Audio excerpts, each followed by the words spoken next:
Next question है बेटा, find anti derivative of root x plus 1/√x। और anti derivative का मतलब क्या होता है? इंटीग्रेशन। सो हमें इसका क्या फाइंड करना है? इंटीग्रेशन फाइंड करना है, राइट। एंटी डेरिवेटिव का मतलब होता है इंटीग्रेशन, मतलब इस फंक्शन का हमें क्या फाइंड करना है? इंटीग्रेशन फाइंड करना है। So integration of root x plus 1/√x dx। ठीक है, ये हमें फाइंड करना है। क्या लिख लेंगे हम इसको हम लिखेंगे integration of x to the power half. Root x क्या होता है? x to the power half plus 1/√x। ये क्या होता है? 1/√x। 1/√x क्या होता है? 1/x to the power half. अगर इसको हम न्यूमरेटर में लिखेंगे तो ये हो जाएगा x to the power minus half. x to the power minus half into क्या है? dx। ठीक है, this is equal to x to the power half. x to the power half का इंटीग्रेशन क्या होगा? पावर एक इंक्रीज कर देंगे, पावर इंक्रीज करेंगे तो हाफ में +1 करेंगे, +1 करेंगे तो क्या हो गया? ये 3/2 डिवाइडेड बाई 3/2 करेंगे तो 2 न्यूमरेटर में आ जाएगा। ऐसा हम कई बार कर चुके हैं, अब तो आपको ये समझ भी आ गया होगा। प्लस में यहाँ पर क्या है? x to the power half, एक पावर बढ़ाएंगे, सॉरी माइनस हाफ है, माइनस हाफ में एक पावर बढ़ाएंगे, हम एक पावर इंक्रीज करेंगे, पावर हो जाएगी 3/2। पावर क्या हो जाएगी? 3/2, सॉरी 3/2 नहीं, पावर क्या हो जाएगी? प्लस हाफ हो जाएगी। ठीक है, तो पावर हो गई plus half, divided by half करेंगे तो 2 कहाँ आ जाएगा? न्यूमरेटर में, प्लस में c। तो ये क्या हो गया? 2/3 x to the power 3/2 plus में 2 x to the power half. Half इसको आप रूट भी लिख सकते हो, इसको आप रूट x भी लिख सकते हो। ठीक है, ये क्वेश्चन भी हो गया है। अब एक क्वेश्चन और रहता है इस एक्सरसाइज का। वो क्वेश्चन क्या है? अच्छा क्वेश्चन है। D by d x of f x, d by d x of f x is this. F x का डेरिवेटिव ये है 4x² minus 3/x4। F of 2, function में अगर 2 डालते हैं तो फंक्शन की वैल्यू क्या हो जाती है? 0। एंड एफ एक्स, ये फाइंड एफ एक्स फाइंड करना आपको। कैसे करेंगे? देखो जरा, देखो डेरिवेटिव और इंटीग्रेशन एक दूसरे के ऑपोजिट होते हैं, तो वो एक दूसरे को क्या कर देते हैं? कैंसिल कर देते हैं। हम इस फंक्शन को बोथ साइड इंटीग्रेट करते हैं। क्या करते हैं? Integrating, integrating both sides. दोनों साइड्स हम इस फंक्शन को क्या करते हैं? इंटीग्रेट करते हैं। तो यहां पर क्या हो जाएगा? Integration of d by d x of f x, d by d x of f x is equal to integration of 4x² minus 3/x to the power 4 into d x. Correct, ये आ गया। This is equal to, अच्छा यहां पर तो integration और derivative ने एक दूसरे को कैंसिल कर दिया, तो ये तो यहां से बिल्कुल खत्म हो गया। यहाँ क्या बचा? F x only. F x is equal to, अच्छा ये क्या आ गया? 4 एज इट इज रहेगा। इंटीग्रेशन किसका होगा? x² का। सो इंटीग्रेशन ऑफ x² क्या हो जाएगा? x³/3 minus 3। अच्छा ये 3/x4 है, क्या है? 3/x4। इसको हम लिखेंगे 3 into x to the power -4। ठीक है बेटा, इसका इंटीग्रेशन करेंगे तो पावर को एक इंक्रीज कर देंगे, पावर को क्या कर देंगे? इंक्रीज कर देंगे, राइट।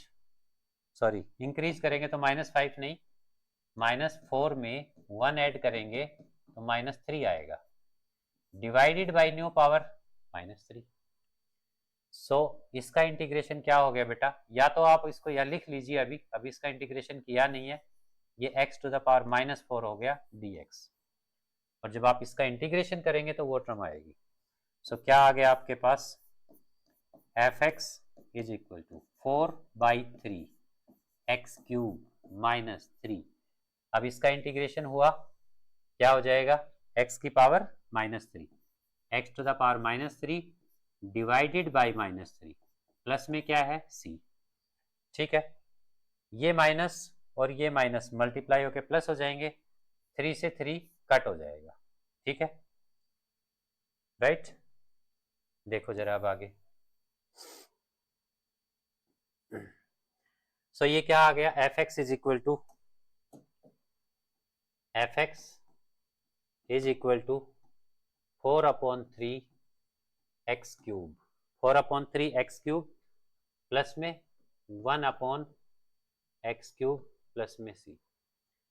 अब ये आपको क्यों दिया हुआ है बेटा, ये आपको दिया हुआ है सी फाइंड करने के लिए। आपको याद है बिगनिंग के क्वेश्चन में जब मैं आपको इसके इंट्रोडक्शन दे रहा था तो मैंने कहा था कि कुछ कंडीशन अप्लाई करके, कुछ कंडीशंस अप्लाई करके हम सी की वैल्यू फाइंड कर सकते हैं। ये है वो कंडीशन कि जैसे एक कंडीशन आपको दी हुई है कि फंक्शन में अगर 2 डालते हैं तो फंक्शन की वैल्यू क्या हो जाती है, 0। फंक्शन की वैल्यू क्या हो जाती है, 0। तो यहां पर आप फंक्शन में x के जगह 2 पुट करेंगे, f of 2 this is equal to 4/3 x के जगह 2 पुट करना है तो ये हो गया 2 क्यूब प्लस 1/x के जगह फिर से 2 तो 2 क्यूब प्लस में c। ठीक है, f ऑफ 2 की वैल्यू बेटा क्या गिवन है आपको, 0। 0 इज इक्वल टू 4/3 ये हो गया 8 इंटू 8 प्लस 1/2 क्यूब क्या हो गया 8 प्लस में c। 0 इज इक्वल टू बताइए ये क्या हो गया 32/3 प्लस में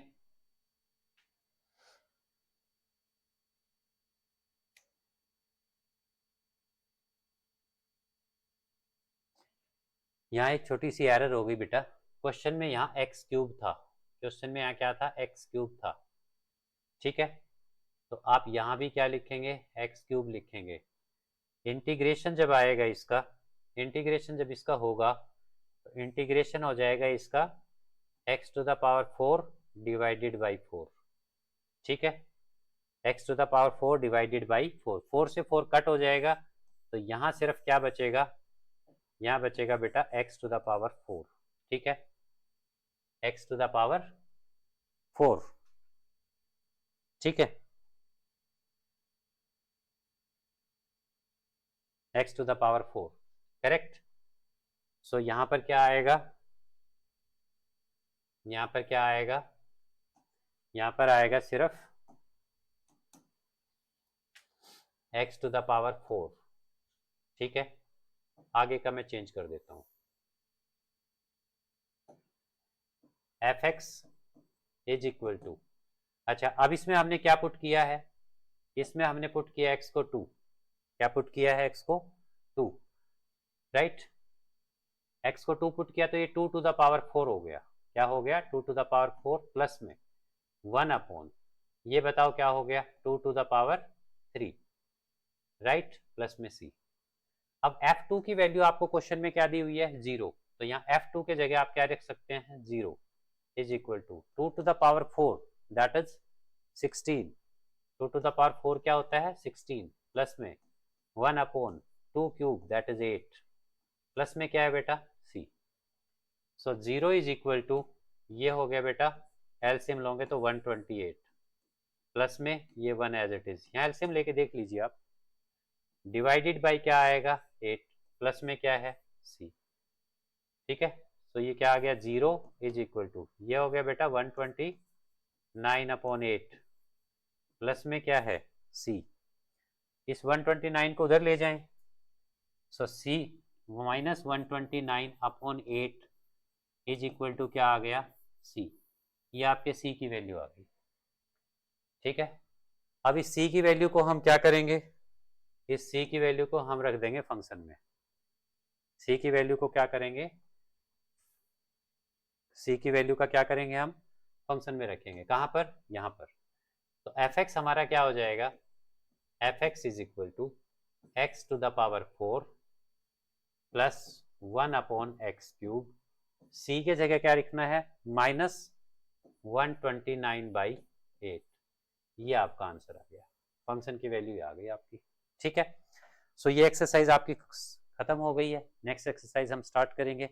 अच्छा, इससे पहले हमने बिगनिंग के कुछ क्वेश्चन छोड़ दिए थे, एक्सरसाइज 7.1 के बिगनिंग के कुछ क्वेश्चन हमने छोड़ दिए थे, उन क्वेश्चंस को हम सेकंड एक्सरसाइज के मेथड से करेंगे। तो जैसे ही मैं सेकंड एक्सरसाइज की इंट्रोडक्शन दूंगा उसके बाद फिर मैं आपको वो क्वेश्चन करवाऊंगा, करेक्ट।